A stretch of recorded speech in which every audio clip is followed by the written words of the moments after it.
Asikubingelele somukele igama kuPastor Channel Netflix. Okubalini okufanele ukuthi yiba ngumlandeli we-channel kuphela ukuze usizele inamba. Uma ungeyena kunzima ukuthi ngoba ngumlandeli we-channel le namba ke ungayisebenzisi. Isebenza kusona ekuseni lapha ntambama kuphela. Hayi ku-WhatsApp, hayi kuma-SMSs.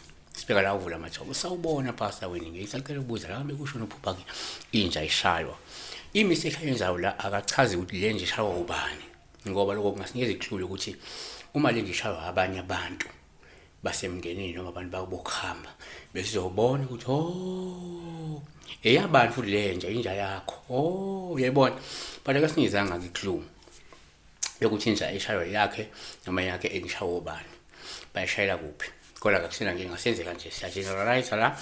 Number 1, ngokujwayelekile uma uphupha inja kungawuphawu oluhle nje uma ishaywa olungasho ukunqotshwa kwesitha uma ngukuthi kade lenja iyingozi ngenxa ke le futhi ngabe le sitha sinqotshwa ngemkhuleko noma sinqotshwa ngenxa yemithi enamandla ethakweni induku zokulwa njengamanje.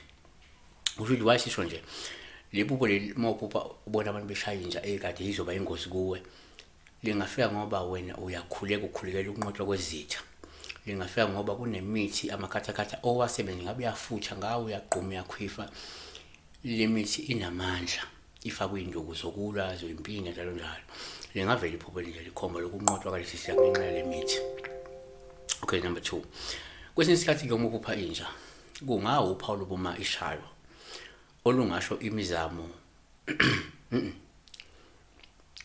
ngaba uphawu lobe okwesibili mayishaywa olungasho nje imizamo yokulolonga noma ukuqeqesha umuntu kanzima noma ke uzophathwa omunye umuntu ngendlela engenabo ubulungiswa noma kusho la kungenzeka kusetshenziswa kunemizamo yokulolonga noma yokuqeqesha umuntu kodwa ekusetshenziswa isankahlo kusetshenziswa isihluku eqeqeshwa lomuntu noma ke kunomuntu osuke ezophathwa kabi ngendlela engenabo ubulungiswa ekuhlaleni noma ekhaya.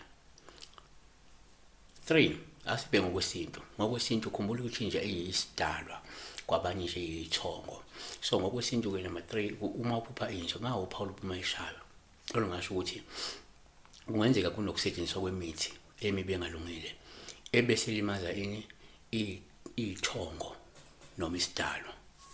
Yabona yilapho abantu kade beshaya lenja ongenzeka yibo abasenzisa imithi emibi besenzela isidalwa noma besenzela imithi emibi beselimaza isidalwa. Siyabonga kakhulu akuvame umusa.